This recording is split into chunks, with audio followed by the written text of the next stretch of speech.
Dernière oratrice pour cette première discussion, Danièle Simonet. Oh, mais quel accueil! Eh bien écoutez, mes chers collègues, félicitations à toutes et tous. On vient d'avoir une critique très libérale, ultra-libérale même, du budget de la ville. Eh bien je vous propose maintenant une critique rouge et verte de la ville. Parce que voyez-vous, ces couleurs rouge et vert, pour moi, elles vont de pair. Alors, mes chers collègues, dans ce compte administratif, vous vous félicitez d'une gestion encore plus austéritaire que celle exigée finalement par la contractualisation imposée par Emmanuel Macron. Quand la contractualisation macronienne exige, par exemple, pas plus de 1,14% d'augmentation des dépenses de fonctionnement, vous les avez contraintes à 0,24%.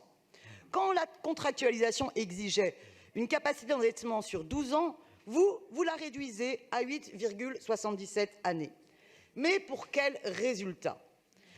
Quand prendrez-vous enfin conscience que la dette écologique et sociale doit être bien plus prise en compte que toute cette dette préparant l'avenir?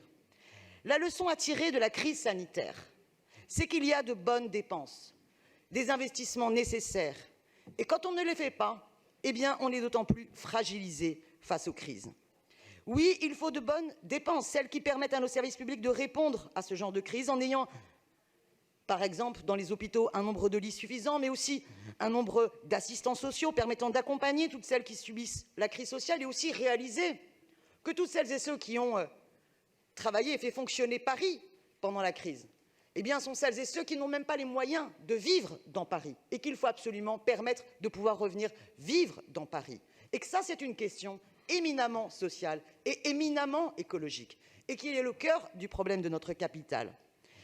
Non seulement vous compressez les dépenses de fonctionnement, mais vous ne les faites même pas par manque de budget. En effet, le résultat de fonctionnement est de 950 millions d'euros, soit dont 395 millions au titre du seul exercice 2019, soit 950 millions d'euros, presque 1 milliard, non utilisés, qui pourraient financer des services publics, des aides sociales, des emplois publics utiles à l'intérêt général, social et écologique.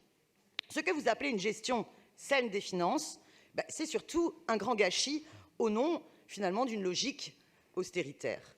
L'encours de la dette diminue aussi pour l'année 2019 de 39 millions d'euros, alors qu'il est plus qu'urgent d'assumer un plan de dépenses pour l'avenir à la hauteur de l'enjeu climatique, par exemple en engageant la rénovation thermique du parc social dans son intégralité en une mandature et non à repousser jusqu'à 2050 cet engagement essentiel. Résultat, on brade le foncier. Pour de la bétonisation spéculative privée, Paris se vide de ses habitants et d'abord de ses classes populaires. On y meurt dans la rue car la lutte contre la grande exclusion ne dépasse pas les engagements nécessaires. On y laisse des mineurs sans abri et sans prise en charge, alors que c'est la responsabilité du département. On y respire toujours aussi difficilement, avec plus de 4000 décès prématurés par an du fait de la pollution, et on y suffoque chaque année, chaque été. Surtout dans les quartiers populaires où les espaces verts de pleine terre se réduisent quand il faudrait au contraire les étendre. Alors, vous vous présentez comme d'excellents gestionnaires, eh bien, je ne suis pas d'accord, parce que votre bilan, n'est pas à l'auteur de l'enjeu social et écologique. Et surtout, la privatisation, la vente de la ville aux intérêts privés a été accentuée lors de cette précédente mandature. Et c'est même souvent une braderie de gâchis d'argent public. Indigo, par exemple, se gave sur le dos des contribuables en encaissant les bénéfices de la gestion des parkings municipaux. Engie se gave sur la surfacturation du chauffage urbain en faisant des travaux en dépit du bon sens. Que dire des fausses facturations de Striteo sur le stationnement, des fiascos de Vélib qui continuent, sans parler d'Unibail. On aura l'occasion d'en reparler dans cette séance. Mais vous avez fait purement et simplement un cadeau de 260 millions d'euros, soit, à titre d'exemple, l'équivalent, exactement, minimum, l'équivalent de la quasi-totalité du budget alloué à l'aide sociale à l'enfance chaque année.